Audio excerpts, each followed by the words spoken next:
we are going to do an Widman modified flap with a distal wedge going from tooth number 16 to tooth number 12. The design of the flap will be a distal wedge in this area with internal bevel all around 15, 16, 15, 14, 13, and the internal bevel will be on buccal and lingual of all these teeth.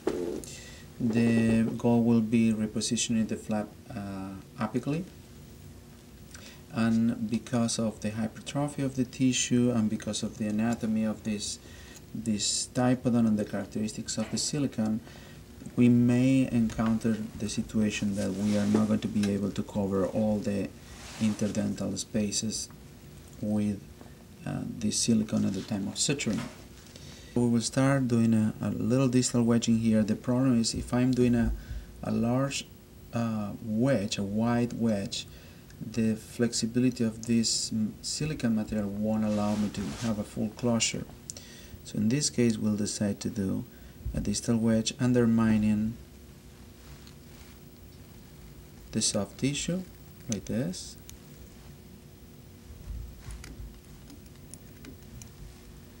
This is the second incision, again undermining.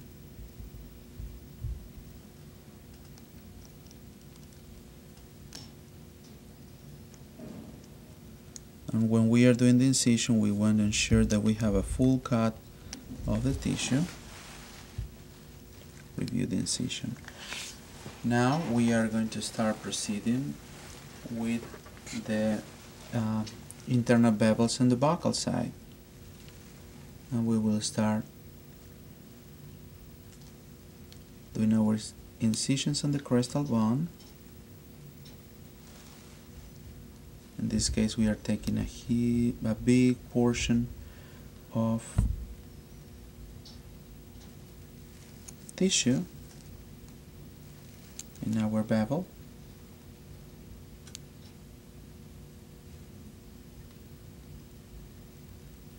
And we finish this incision on the other tooth, like this.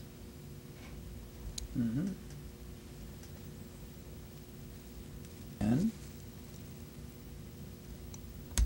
we start the other incision like this.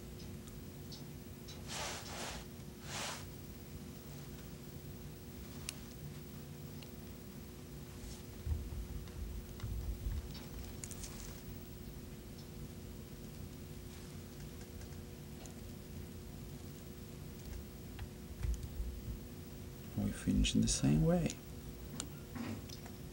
Finger.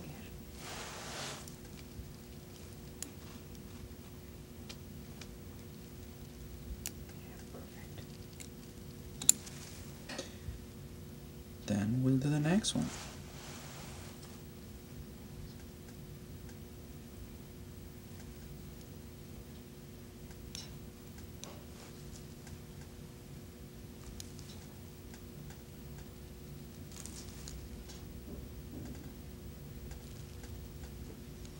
Try to put the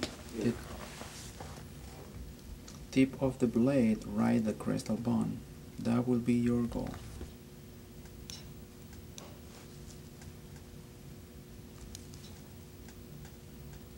We'll continue with the next incision, again at the crestal bone.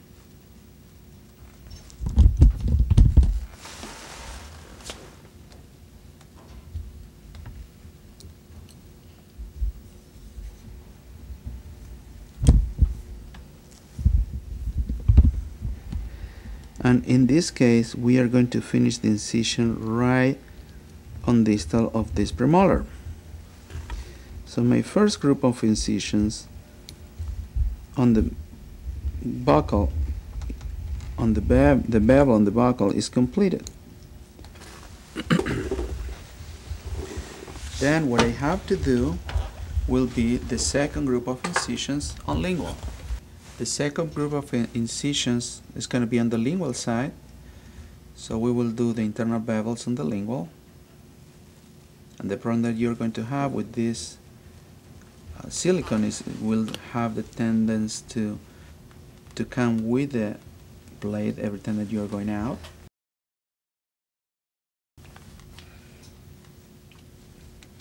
This is one.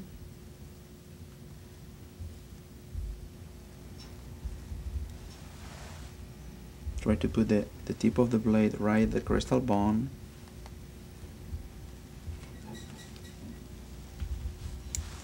This is the other one.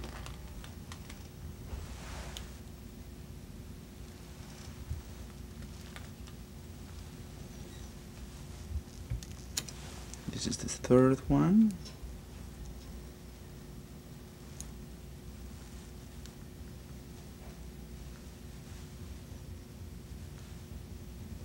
This is the fourth one. For me, just a little bit.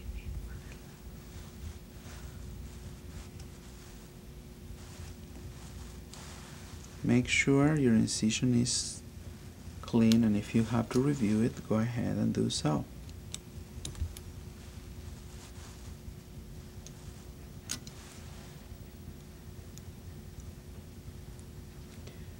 The 12P blade has double edge, so you can go in both directions doing your incision with no problems. Okay, at this point we have all the internal bevels and the distal wedge incision completed.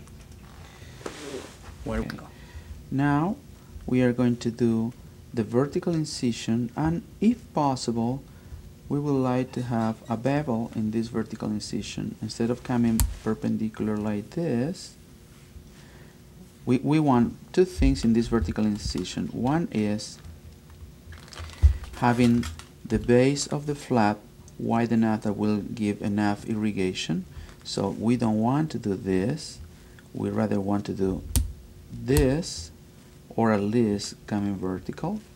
But in addition to that, you may want to bevel a little bit the incision, so it gives a little bit more of better approach of the edges of the flap at the time of suturing. You never start your incision at the center of the papilla, you start your incision at the base of the papilla. This incision like this, and just bevel like that until you pass the mucogingival line. That in this typodon there is no such a thing. Full incision towards periosteum. Alright, next step will be flap reflection. So you will start with a delicate instrument reflecting the flap, easy.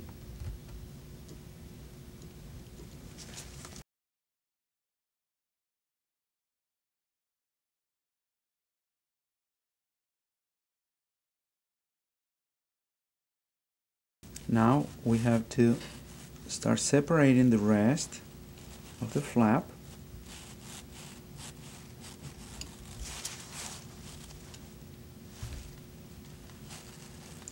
Making sure we have a full separation, and at this point then what we are going to have is a full separation of the flap completely, and this flap is totally separated from this color of tissue.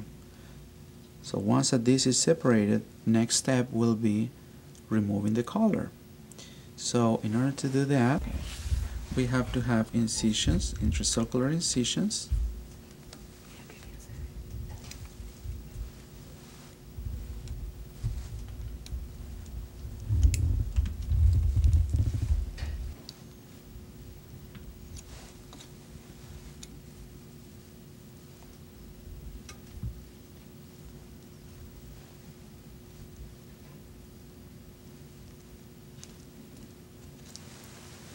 And the same thing, intrasulcular incisions on the lingual.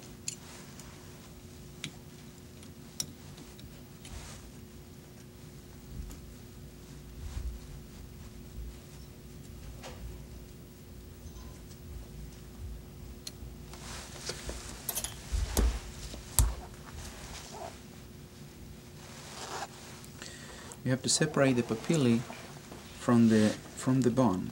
Therefore, we are going to use the Orban's knife and separating the papilla from the bone.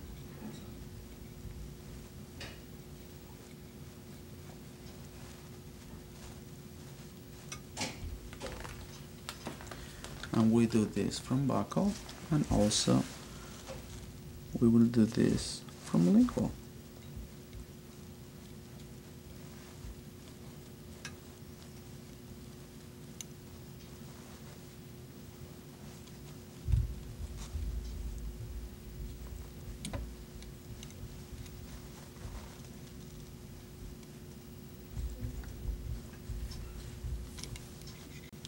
And as you can see, we can start retrieving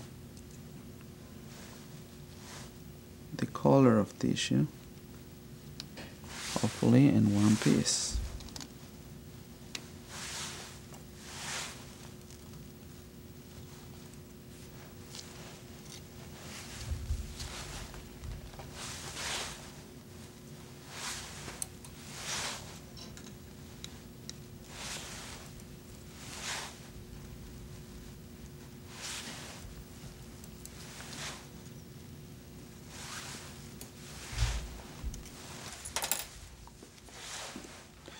Now we have the flap with all the soft tissue that we needed to remove it, so by the time that we suture it, the margins are going to be located more apically.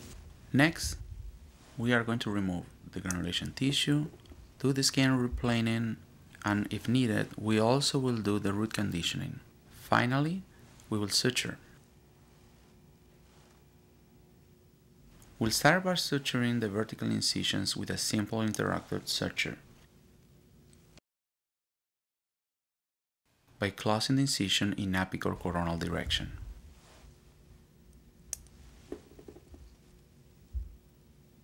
Then, we'll continue by suturing the distal wedge with an A-figure suture, and finally, the rest of the papillae will be sutured with simple interrupted suture. We also will practice how to do the sling suture.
This is a suture in 8, so we go epithelial connective, I come out,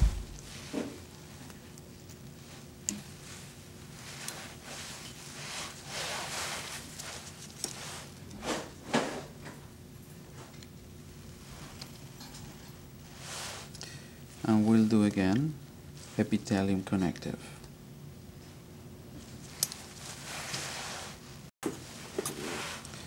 And the only thing that we have to do now is suture.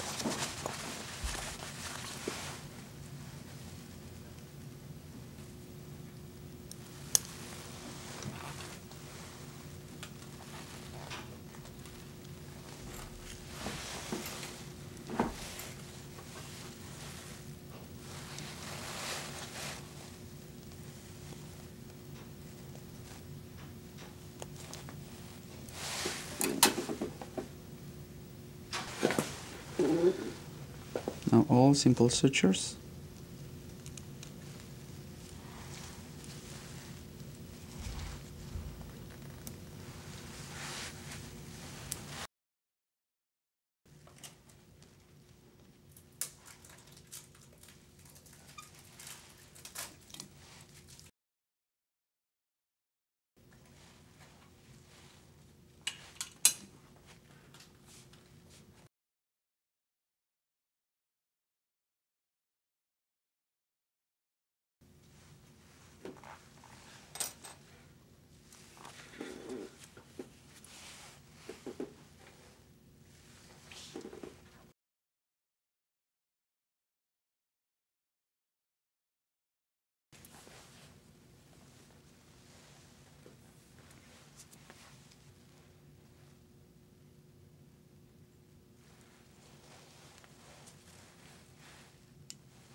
In the way that these sutures were placed, where we have an eight suturing here, eight shape, 8-figure suturing here, and singly interrupted sutures in here. Now, as you can notice, this suture, the knots are on the buccal. This one is on the lingual. And this suture is hiding right underneath of the point of contact. So ideally, what you want to have are the sutures on the buccal side. This one is not as critical because the patient won't have too many chances of playing with this knot. But this one is very critical because the patient will come with the tongue and play with the knots constantly. And by doing that, the patient may start pulling the tissue and causing a type of healing that we don't want. We may have a little bit of delayed healing. So ideally, all the knots should be as they are shown in these two cases, on the buccal side, or if you want, you hide the knot right underneath of the point of contact, but always on the buccal side. So pay attention to that detail because it's going to be helpful for you. What we are going to do now is a type of suture that is going to bring the buccal tissue towards the tooth, but also may raise the tissue up a little bit. So you want to start on the mesopapilla, going from connected to epithelium like this.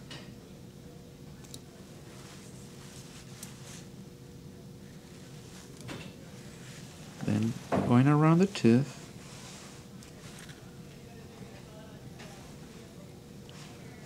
In this case, we are going to pass the suture like this.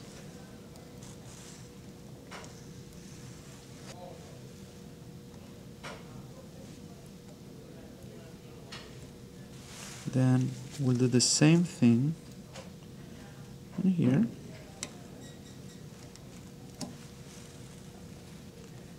In this case, we are poaching a little bit more than actually we need, and we really don't want to tear the tissues, the silicone, when we are doing this. And then you just go around again.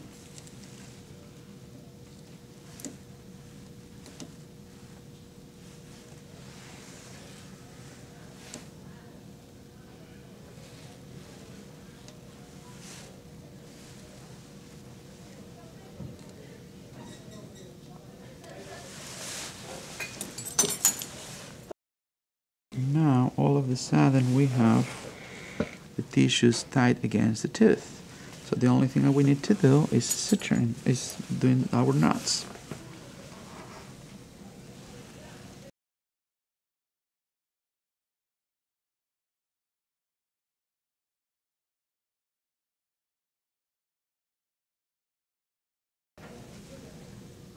Make sure we have enough tension in there.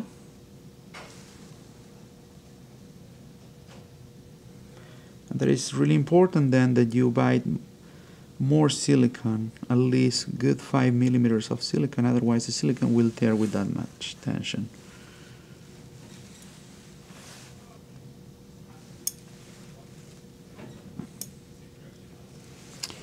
And this is how you have your sling suture.